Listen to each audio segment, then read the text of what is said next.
মির্জা ফখরুল বলেছেন এই এনসিপির নেতা সার্জিস আলম তিনি যে নির্বাচনী প্রচারণায় গেছেন সে সম্পর্কে তিনি বলেছেন যে যারা 100 গাড়ি নিয়ে ইলেকশন ক্যাম্পেইন করতে যায় তারা কি করবে সেটা আমরা ভালো বুঝি। এরকম গাড়ির বহর বা তোরণ বানানো, তারপরে সোনার নৌকা উপহার, জনতার ঢল, বাচ্চা বাচ্চা ছেলে মেয়েদেরকে ঘন্টার পর ঘন্টা রাস্তায় দাঁড় করিয়ে রাখা, এই রাজনীতি তো আমরা অনেক বছর ধরে দেখছি। এই যে নতুন ছেলেপেলেরা, তরুণ প্রজন্ম, তারা নতুন রাজনীতি আমাদেরকে উপহার দেবে, আওয়ামী বিএনপি বা অন্যান্য দলের মতো রাজনীতি তারা করবে না, সব কিছুই তো দেখি তারা করছে। তার মানে কি তারা এটা থেকে বেরোতে পারছে না, নাকি ওই রাজনীতি করে আপনাদের সাথে প্রতিযোগিতা করতে চান?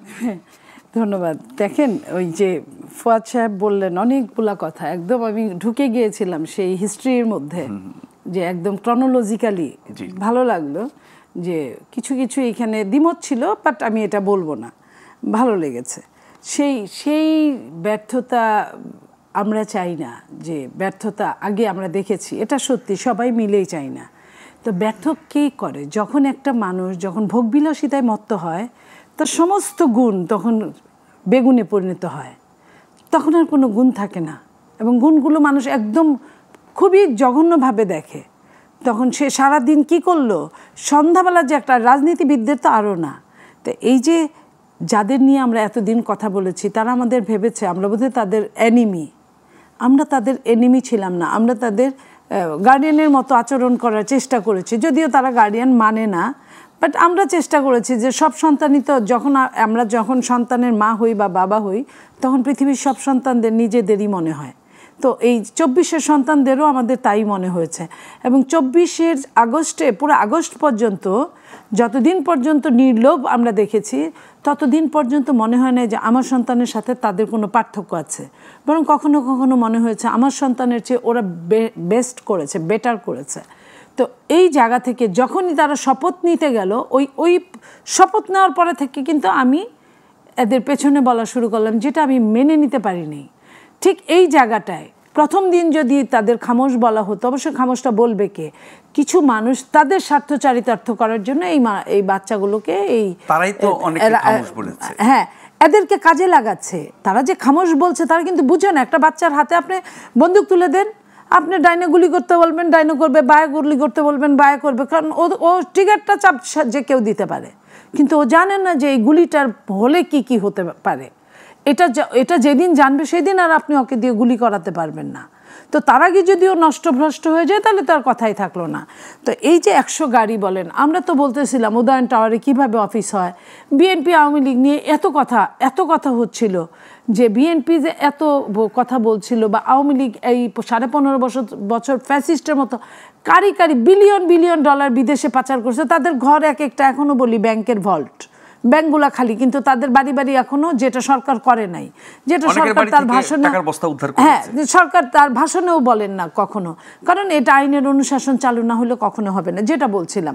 তো এই যে যাদের টাকা, এত টাকা, তারাও কিন্তু এরকম অফিস টফিস দেখায় নাই, এই শোষা করে নাই, তারাও কিন্তু কামিয়েছে। তারাও কিন্তু শেরাটন, শোনেন, শেরাটন কি বলে, সোনারগাঁতে, তারপরে কি ইন্টারকন্টিনেন্টালে, তারাও কিন্তু ইফতার দেওয়ার, ছাত্ররা রাজনীতির ইফতার দেওয়া বা মূল দল ইফতার দেওয়া সাহস দেখায় নাই, বা সেটা দেখতে দৃষ্টিকটু লাগবে, এটা তাদেরও মাথার মধ্যে ঘুরেছে।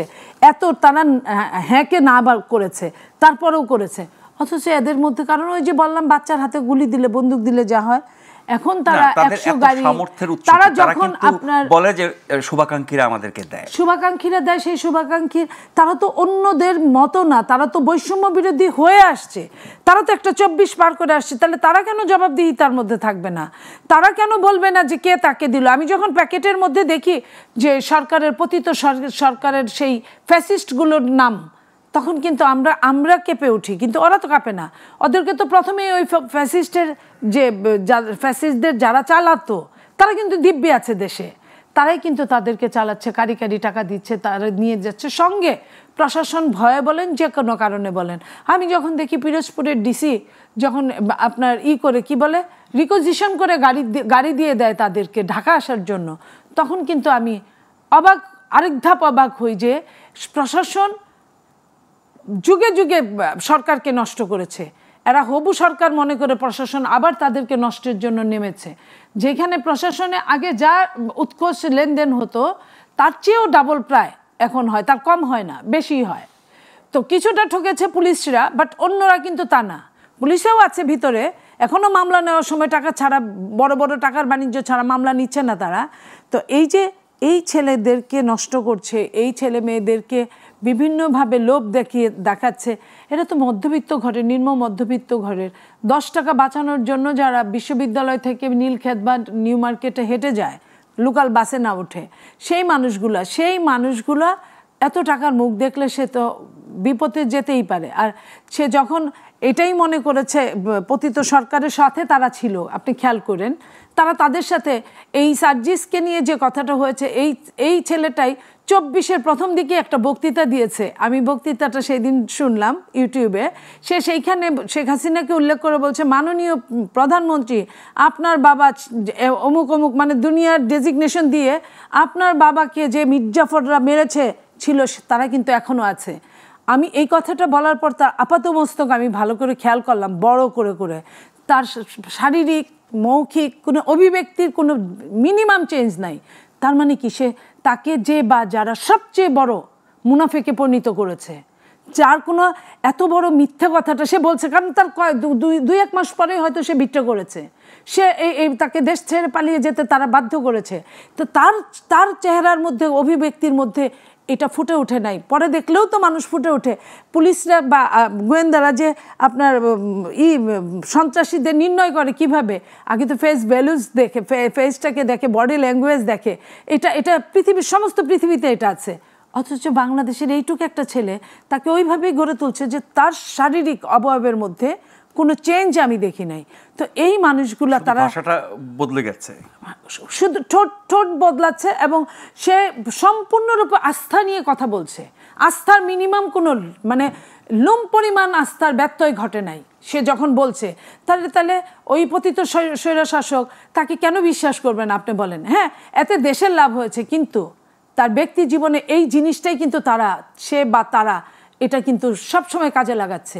এই যে 2 দিন আগে সেনাপ্রধানকে নিয়ে যে ধরনের কাজে লাগালো, এটা একটা তাদের বুদ্ধি আমি এত কম বলবো তা না, কথা বলে তো ফুরফুর করে একদম তোতা পাখির মতো। এটা সম্পূর্ণ, হ্যাঁ, অভিজ্ঞতার অভাব আছে, কিন্তু যখন কথা বলে তখন কিন্তু ছাড় দিয়ে কথা বলে না, তখন কিন্তু কোনো আদব কায়দার ভাষাটা ভেতর থেকে আসে না। তো সেই মানুষটা এটা তো বোঝার কথা যে কাকে কতটুকু বলতে হবে। আমি সেনাপ্রধানের পক্ষে কথা বলছি না, আমি দেশের পক্ষে কথা বলছি, সার্বভৌমত্বের কথা বলছি। সেনাপ্রধানকে পদত্যাগ করানোর পরে সেনাপ্রধান নিয়ে কথা বলার দরকার ছিল। সেনাপ্রধান এখনও ওই পোস্টে আছে এবং সে সমস্ত সেনাবাহিনীর মানে নেতৃত্ব দিচ্ছেন। তো সেইখানে যারা কিনা যাদের বলা আছে যে যারা মৃত্যুর জন্য শপথ বাক্যেই তারা মৃত্যুর জন্য অলওয়েজ মানে স্ট্যান্ড বাই থাকে, সেই দেশে সেই মানুষগুলো নিয়ে কথা বলার আগে দ্বিতীয়বারের জন্য ভাবা উচিত ছিল যে এটা আমি এইভাবে তাদের আসলে অপরিপক্কতা শুধু বললে চলবে না, বয়স আবেগটা শুধু বললে হবে না। এইখানে পিছন থেকে যারা পিছন থেকে যারা মানে অরিজিনাল মাস্টার মাইন্ড, এই মাস্টার মাইন্ডে কিন্তু কয়দিন আপনার গোপনে থাকবে, বের হচ্ছে অলরেডি।